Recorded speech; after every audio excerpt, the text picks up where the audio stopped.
let's move on to the next fight, which is Son Goku versus Broly. Now, I know I usually do the recaps, but I said, Lenny, before we started recording this, and I will let you go ahead and give us the recap and your thoughts on this first. So go ahead, take the floor. So going back to this fight, and this is right after Broly is about to pursue Vegeta in his Super Saiyan God form. As he begins to charge toward Vegeta, Goku calls his name, and Broly looks at him. And as he looks at him, Goku, in typical Goku fashion, has the smirk on his face. And I love the way this battle starts. Hey, it's about time you fight me now. This shows Goku's level of confidence at this point, to where he thinks, after Jiren, nobody can beat me. And you can see it in his whole body language. He does the little bounce, the Brock Lesnar bounce. Dun, dun, dun, dun, dun, yeah. You know, he's hyping himself up, hitting his fist. He gets into his traditional stance, and he charges at Broly. Their fist clash.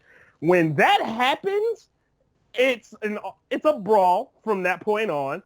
But Goku quickly realizes, like, okay, he's outclassed by Broly. They clash for a little bit, but Goku realizes he's pushed back. Hey, let me just chime in right here that you told me in this theater, I'm going to be so mad if he doesn't go Super Saiyan God to compete with this Broly first immediately, which he didn't. He held his own as normal. You're like, ain't that about some bull?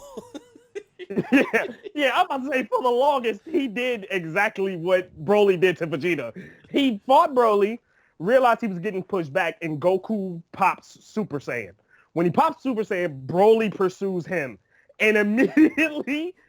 It feels like the fight went from bad to worse when he went to Super Saiyan, because Broly begins to actually start to push Goku down into the ground. Like they're punching, they're fighting, and then it gets to a point where Goku goes Super Saiyan God, and as Broly is charging toward him, he puts him into like this Jedi like energy field where he can't move when he transforms into Super Saiyan God, and this is where we get this first encounter of Broly and Goku.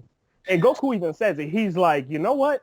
We've had our fair share of enemies in the past, but somehow I don't feel you're one of them. Like, deep down, I don't feel like you're that bad of a guy. And as he's talking, Broly is in, like, this stasis. And then this is when I think everybody in the theater realized Broly was on another level. Because as Goku is talking and trying to rationalize with Broly's eyes flash, and that aura that is around him changes to his own, and Goku gets put into his own stasis effect. And so at this point, Goku cannot move. He is helpless, and I remember looking at you, and I'm like, it's about to go down. Yeah, and we were all shocked. We were like, oh, when he reversed it? Like, wow. Yeah, Broly for the next 3 minutes proceeds to batter and beat Goku to a living pulp. These next couple of scenes, he ragdolls him like literally. Let me just say, as a Son Goku fan, this is the part. If you're a Son Goku fan, this is the part where you have to grab that L, throw it on your shoulder, and take that nice long walk down Road L. Yep, you gotta put it where the kami symbol is on his back. You gotta hold that, because Goku gets ragdolled to the point where his clothes basically disintegrate from him hitting the ground repeatedly. And then the icing on the cake that I love, Broly ragdolls him to where his body bounces in the air, grabs him by his face, smashes him into the side of this mountain, and proceeds to railroad Goku onto the other side of this ice field. It is glorious. The beating he gave him. And the reason why I should have warned you guys, Linux is going to be very biased in this fight. It's just, the reason I love this is because it shut down a lot of the things that I don't like about Goku. It literally balls them up and throws it out the window. I don't like that superiority Goku brings to a fight, that cockiness that he has. It just, the plot convenience he already gets is just only enhanced by his character at times. So the fact that, he did the little bounce, he thought he was cocky, and then just proceeds to get destroyed for the next 5 minutes, only made me happy as a Broly fan. And it was just nice to see Goku finally get humbled on an initial encounter with an enemy. But I will turn it over to you, son. Alrighty. You know what? Being that I know I am the big Son Goku fan, I will go last here. Kat, I want you to get out whatever you want to say in this fight, and then I'll go after you. Okay. A couple things I wanna say first is I like Goku. Okay. No, I'll take that back. I love Goku. Yeah. I love Goku. It's specifically because of Dragon Ball. Less to do with Z, way more to do with Dragon Ball. He is not my favorite main character. If I had to think of one, I would at this point I would go with like Naruto. I felt, especially as time went on, touching back into my fan fiction roots here, one of the things, once again, that Dragon Ball can sometimes drop the ball on is really good characterization, right? It can give you just enough, and as time goes on, it kind of watered down Goku's character to just being, here comes Goku saving the day again. And a lot of times I would look for, fan fiction to kind of fill in those gaps there and give me this characterization of the Goku that I know could exist and that people know could exist, but it's just boggled down by shonen writing, right? And then this movie came along and gave me all of the things that I knew Goku was capable of. He is not here to save the day. He is not here to make this as people like to say, the Goku show. Goku is just here, and he's just a fighter, and he has met his match. I love the scene of Goku getting it handed to him. I love that. I haven't seen Masako Nozawa's version of this. I'm sure that Sean Schimmel's voice had to have been hurting, screaming for that duration of him just getting dragged through that ice. But it felt so refreshing to see this character that for a lot of ways is unbeatable, even in the Tournament of Power, seeing him get, handed to him with Jiren, I didn't feel that sense of urgency. I haven't honestly felt this sense of urgency in a fight that Goku has been a part of. Oh man, it's been a while. I honestly would even go back to Dragon Ball days, because at least by Z, other than Raditz, by the time Nappa and Vegeta come, it's pretty much established on that Goku's going to save this day. And here we see Goku at what we think is his strongest outside of Ultra Instinct, not standing a chance at all. And when does that happen, right? When is the last time that Goku has met his match so much that he is utterly useless and defenseless?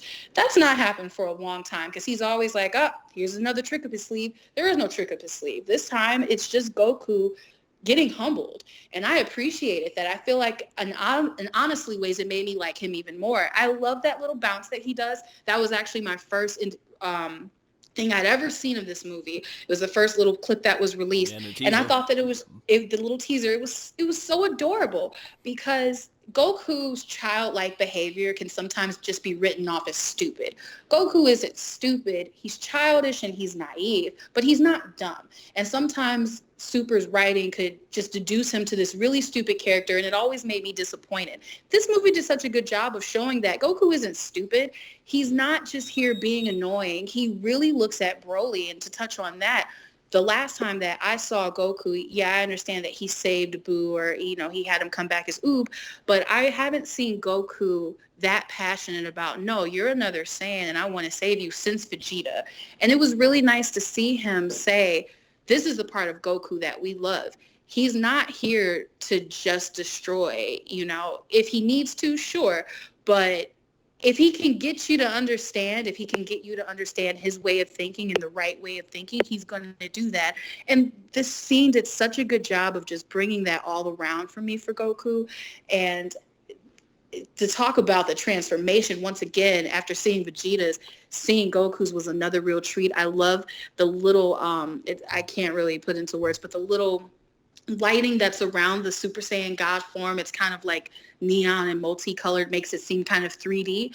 That was such a nice touch, and seeing Broly trapped into that stasis and then him flipping it around.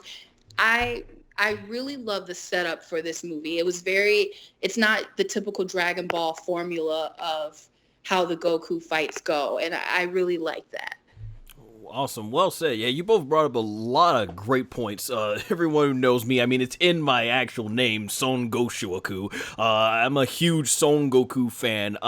Yeah, a lot of the great stuff of his character definitely came in Dragon Ball, and then I think Z is where you kind of got some of the issues with his character. And I agree, there's just some things in Super where I feel like what they've written for his character, you have to sort of check your brain at the door, and it's like, yes, Goku's naive, but he's not dumb. He's not book smart. He didn't get an education, but as a fighter, he's brilliant, and everything like that.